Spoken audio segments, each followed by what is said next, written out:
Halo pembelajar, jumpa lagi bersama saya Amanda dalam seri pembelajaran metode penelitian. Setelah lama kita eh, vakum sejenak, pada episode kali ini kita akan memasuki tema tentang teknik penarikan sampel. Ya, setelah pada episode sebelumnya itu kita sudah memilih desain penelitian kuantitatif mana yang mau kita gunakan pada penelitian kita. Nah, untuk keperluan penelitian, langkah selanjutnya yang akan kita lakukan adalah kita menentukan yang namanya sampel penelitian. Nah, yang seperti apa itu yang dimaksud dengan sampel, kita akan lanjut ke bagian itu. Nah, jadi dalam sebuah penelitian itu ada istilah populasi dan sampel ya. Jadi populasi itu merupakan sekumpulan individu atau objek dengan karakteristik tertentu yang ditetapkan peneliti sebagai objek penelitian atau pengamatan ya. Jadi di sini populasi itu bukan hanya orang ya, tetapi bisa juga tetapi juga itu merupakan objek dan benda-benda alam yang lain ya. Jadi bukan hanya orang, apapun yang kita jadikan sebagai subjek penelitian kita itu dia disebut sebagai populasi. Nah, di sini populasi juga bukan sekedar jumlah yang ada pada objek yang mau kita pelajari ya, tetapi meliputi seluruh karakteristik. Ya, jadi dia meliputi seluruh karakteristik atau sifat yang dimiliki dari objek atau subjek yang mau kita teliti tersebut. Nah, misalnya nih kita mau melakukan penelitian di sekolah A ya, yang mana sekolah A ini merupakan populasi. Ini berarti sekolah A itu dia mempunyai sejumlah orang atau subjek dan objek yang lain. Hal ini artinya populasi kita anggap dalam hal jumlah atau kuantitas. Jadi di sini yang dimaksud dengan populasi pada penelitian kita ini terkait dengan jumlah atau kuantitas yang ada di sekolah A tersebut. Nah, selain itu, sekolah A juga mempunyai karakteristik orang-orangnya ya. Misalnya ada motivasi kerja, terus ada disiplin kerjanya, ada kepemimpinannya, iklim organisasi, kondisi siswa, dan lain-lain. Selain itu, dia juga punya karakteristik objek yang lain. Misalnya ada kebijakan, prosedur kerja, tata ruang kelas, lulusan yang dihasilkan, kualitas pembelajaran, dan lain-lain. Jadi yang terakhir saya sebut ini, dia itu merupakan populasi dalam arti karakteristik. Nah, jadi, oke.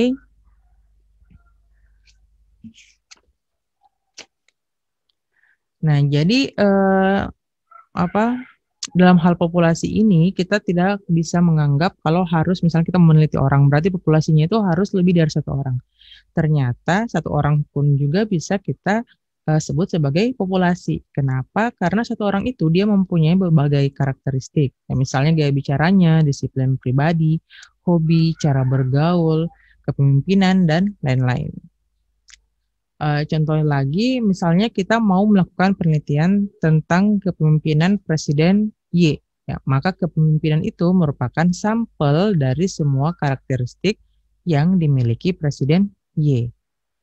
Nah, contoh berikutnya, kalau misalnya dalam bidang kedokteran,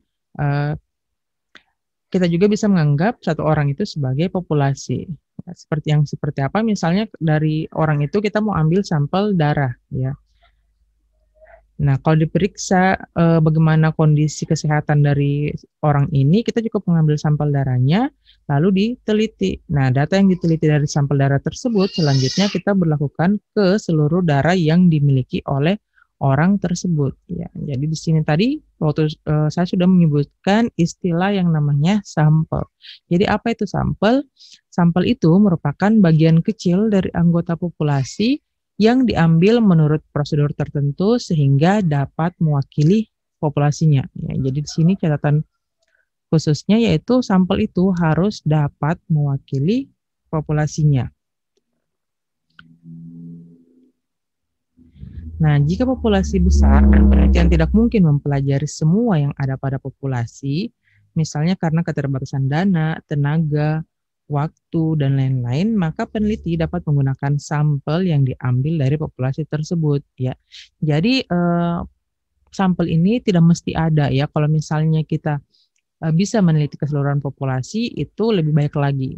Nah, tapi karena dalam hal kita sebagai peneliti punya keterbatasan, makanya kita butuh juga yang namanya pengambilan sampel jika kita tidak bisa mencakup semua populasi dari penelitian kita. Nah, apa yang akan kita pelajari dari sampel itu nantinya kesimpulannya akan dapat diberlakukan untuk populasi, ya. Oleh karena sifatnya ini, sampel itu dikatakan ada sampel yang representatif dan sampel yang tidak representatif. Nah, sampel yang representatif itu merupakan sampel yang bisa mewakili keadaan populasinya. Sementara sampel yang tidak representatif itu sampel yang tidak bisa mewakili keadaan populasi. Nah, karena tadi sampel itu sifatnya hanya mewakili, berarti kita dalam pengambilan sampel itu akan ada ukuran tertentu dalam menentukan jumlah sampel yang kita mau ambil. Nah, itu dia disebut sebagai ukuran sampel. Misalnya pada contoh gambar ini, dari populasi yang kita punya, kita ambil sampel ini yang berjumlah 5 orang. Itu artinya ukuran sampelnya itu ada 5 orang. Nah, tadi bagaimana seandainya sampel yang kita ambil itu tidak representatif, ya. Di sini kita ibaratkan kalau misalnya kita mau suruh beberapa orang buta untuk mengamati gajah, ya, yang mana gajah ini mereka sama sekali belum pernah melihat atau menyentuhnya. Nah, ketika mereka disuruh untuk mengamati gajah tersebut dan menyampaikan kesimpulan tentang gajah itu, maka kesimpulannya akan berbeda-beda sesuai dengan apa yang mereka rasakan, ya. Misalnya orang yang ini dia mengatakan dia memegang belalainya, dia menyampaikan, oh ini adalah ular, ya, karena dia panjang dan bisa bergerak. Ada yang memegang kaki gajah dan menyampaikan kalau oh ini adalah pohon, ya. Ada yang pegang badan gajah dan menyampaikan oh ini adalah dinding. Ada yang pegang telinga gajah dan bilang, oh ini seperti kipas, berarti ini adalah kipas. Nah, sebaliknya ada juga mungkin yang pegang ekornya dan menyampaikan kalau itu adalah tali. Ya. Kondisi ini dia itu menunjukkan bagaimana kalau kita mengambil sampel yang tidak representatif. Ya, maka akan jadinya adalah kesimpulan yang kita ambil nantinya bukan kesimpulan yang menggambarkan kondisi dari populasi yang kita punya. Nah, bagaimana kegunaan populasi dan sampel dari penelitian yang kita mau lakukan ini? Tentunya adalah untuk melakukan penarikan kesimpulan dari rumusan masalah yang sudah kita buat untuk penelitian kita. Ya. Untuk kepentingan itu, maka ada nilai-nilai tertentu yang harus kita cari dari populasi kita maupun sampel kita untuk menunjukkan apa tujuan untuk mengarahkan kita ke tujuan penelitian kita.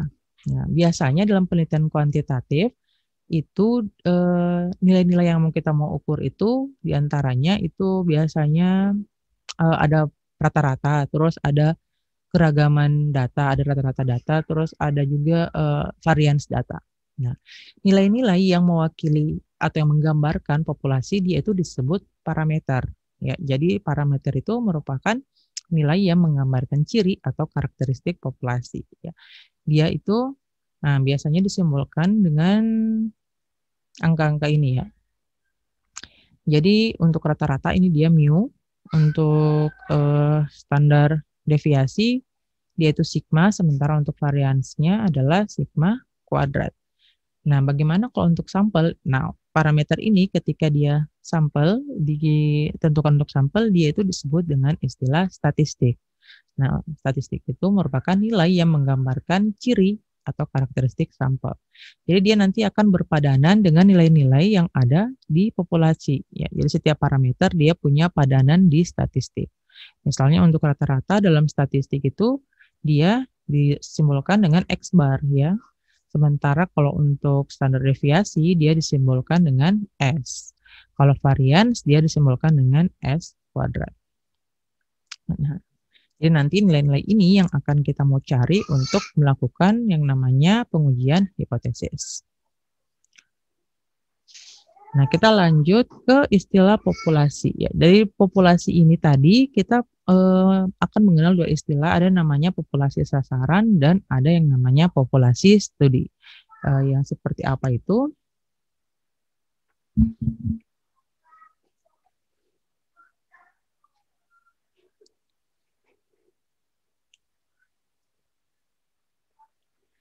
Nah, jadi populasi sasaran itu merupakan populasi yang menjadi sasaran penelitian. Ya, tapi dalam populasi sasaran itu ada nantinya yang akan menjadi populasi studi. Yang seperti apa? Di sini kita lihat dulu contohnya. Nah, misalnya kita itu mau meneliti tentang sikap moderasi beragama siswa SMA di Kota Kendari. Ya. Nah, karena suatu sebab kita tidak mendapat keterangan yang lengkap tentang apa yang disebut siswa SMA di Kota Kendari ini. Ya, misalnya tidak lengkap karena ada siswa SMA di sekolah swasta M yang tidak tercatat.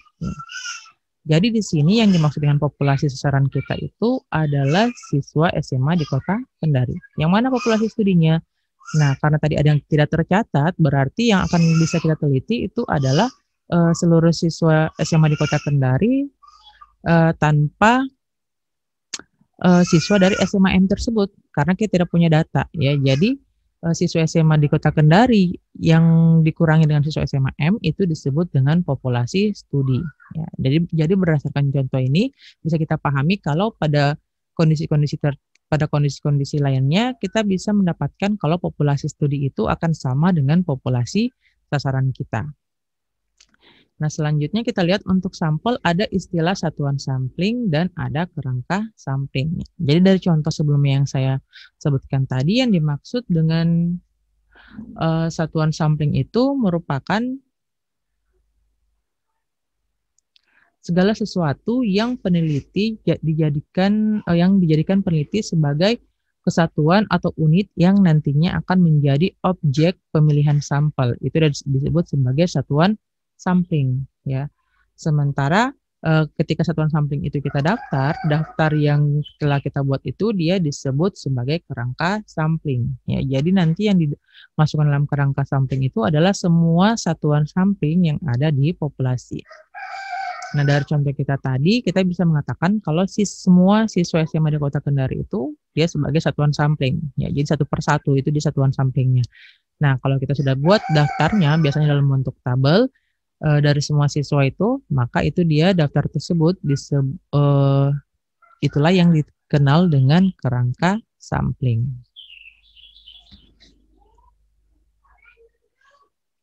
Nah, ini terkait dengan kevalidan atau bagaimana tingkatnya kita bisa meyakini kalau sampel itu betul-betul representatif dengan menggambarkan keadaan populasi kita. Kita itu untuk menjawab hal itu kita bertemu dengan istilah presisi dan akurasi, ya.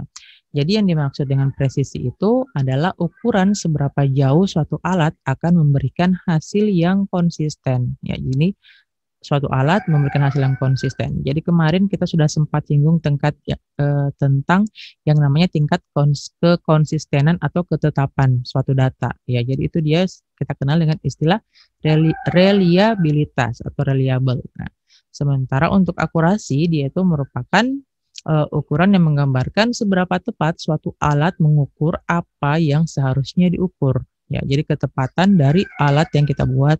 Makanya ini dia kemarin itu dikenal dengan istilah validitas. Nah, bagaimana suatu sampel itu bisa representatif terkait dengan presisi dan akurasi ini. Jadi presisi ini nantinya kita bisa mengukurnya menggunakan yang namanya koefisien standar error, ya, atau CSE. Yang mana semakin kecil CSE-nya berarti presisinya semakin tinggi. Nah, sementara kalau akurasi itu akan tinggi jika kesimpulan yang kita ambil dari sampel itu dapat menggambarkan karakteristik populasi. Ya, jadi semakin representatif suatu sampel berarti akurasinya itu akan semakin tinggi. Sementara untuk presisi nanti kita bisa mengukur semakin kecil koefisien standar error dari data yang kita dapatkan dari sampel itu, maka presisinya semakin tinggi. Nah, dalam pengujian hipotesis kita nanti, tujuan kita di akhir pengujian hipotesis itu adalah pengambilan keputusan terkait dengan populasi penelitian kita, ya. Yang mana dalam pengambilan keputusan ini kita akan melakukan yang namanya membuat estimasi nilai parameter dan menguji hipotesis, ya. Oleh karena dua proses ini nanti dalam perhitungan yang akan kita lakukan itu atau proses yang kita lakukan, nanti dia akan memunculkan dua istilah, ya, yang mana istilah yang pertama itu adalah tingkat kepercayaan dan tingkat signifikan. Kenapa muncul istilah ini? Karena dalam hampir semua kondisi penelitian, bagaimanapun kita mencoba, sebaik apapun kita mengambil sampelnya nanti, pasti hasil yang diberikan itu dari sampel tidak akan persis sama dengan populasi, ya, terkecuali yang kita teliti langsung ke semua populasi kita. Nah, di sini itu dia muncul istilah tingkat kepercayaan atau confidence level dan tingkat signifikan atau significance level. Yang mana tingkat signifikan ini juga sering dikenal dengan tingkat kesalahan, ya, atau taraf kesalahan. Nah, yang seperti apa? Yang pertama untuk tingkat kepercayaan itu menunjukkan sejauh mana statistik sampel dapat mengestimasi dengan benar parameter populasi yang kita punya, ya. Selain itu dia juga menunjukkan sejauh mana pengambilan keputusan mengenai hasil uji hipotesis nol diyakini kebenarannya. Sementara kalau untuk tingkat signifikan itu dia menunjukkan probabilitas atau peluang kesalahan yang ditetapkan peneliti dalam mengambil keputusan untuk menolak atau mendukung hipotesis nol.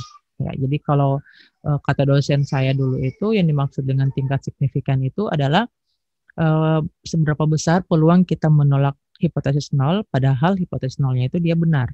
Ya. Nah, tingkat kepercayaan ini biasanya nilainya itu dari 0% sampai 100%. Jadi sama seperti kita mempercayai orang, pasti pilihannya itu ada di rentang ini. Kita bisa sama sekali tidak mempercayai atau 0% tingkat kepercayaannya, atau mempercayai dengan mutlak atau 100%. Ya.